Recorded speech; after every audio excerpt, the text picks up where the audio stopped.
ఈ కల్చర్, నేను ఏదైతే కల్చర్ చూస్తున్నానో సమాజంలో ఒక పోలీస్ అధికారిగా, ఒక పోలీస్ పబ్లిక్ సర్వెంట్ గా నేను చూస్తున్నది ఏంటంటే, ఈ టెక్నాలజీ వచ్చేసి it is overloading on our brain.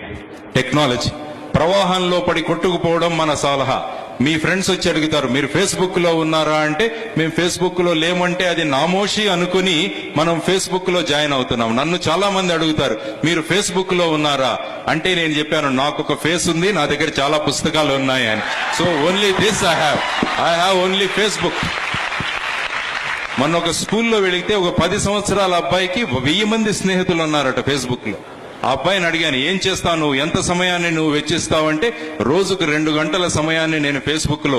ఏం మాట్లాడతారంటే, హాయ్ హౌ ఆర్ యూ, అక్కడి నుంచి యా వీఆర్ ఫైన్. దీనికి 2 గంటల సమయం.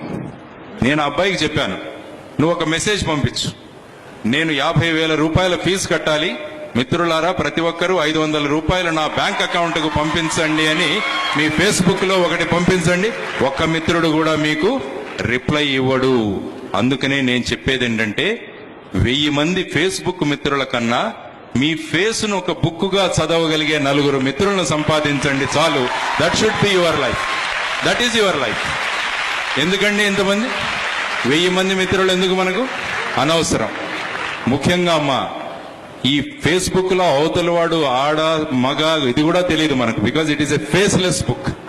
It is, even though it is called Facebook, it is a faceless book. పెద్దవాడిగా మీకు నేను ఇస్తున్న సలహా, వీటిని వదిలేసేయండి. మా ఈ టెక్నాలజీలో లేకుంటే మనకేమీ ఒరిగేది కాదు. అందుకంటే ఆల్బర్ట్ ఐన్స్టీన్ చెప్పారు, ఈ టెక్నాలజీ ఎంత పెరిగిపోయిందంటే మనం ఒకరితో మాట్లాడుకోవాలన్నా కూడా మనం మాట్లాడుకోవట్లేదు. అది కూడా మనం త్రూ ఈమెయిల్స్, త్రూ ఫేస్బుక్ లో మాట్లాడుకుంటున్నాం. అందువల్ల we will be leaving a generation of idiots అని ఆయన ఆల్బర్ట్ ఐన్స్టీన్ అన్నారు. ఆయన, if the technology is so much in the society where the communications are going to end, then we'll be giving rise to, or we will be leaving a generation of idiots అని ఆయన అన్నారు. Technology ఎంత కావాలో అంతే వాడుకోండి. మంచి పుస్తకాలు చదవడం మొదలు పెట్టండి. ఈ టెక్నాలజీలో పడిపోయి మీరు చదవడం మర్చిపోయాం. మనం ఈ మధ్య చదవడం మర్చిపోయాం. ప్రతిదీ మన కంప్యూటర్లో లోడ్ చేసుకుంటున్నాం కానీ మనం చదవట్లేదు. యూట్యూబ్ లో చూడడం, అది మనం పెట్టుకోవడం, కానీ విషయాలను ఆచరణలో పెట్టడం చాలా ముఖ్యం. విషయం జ్ఞానం ఉన్నంత మాత్రాన ఉపయోగం లేదు. జ్ఞానాన్ని ఎప్పుడైతే మనం ఆచరణలో తీసుకొస్తామో అప్పుడే దానికి సార్థకత వస్తుంది. అందువల్ల don't depend so much on technology.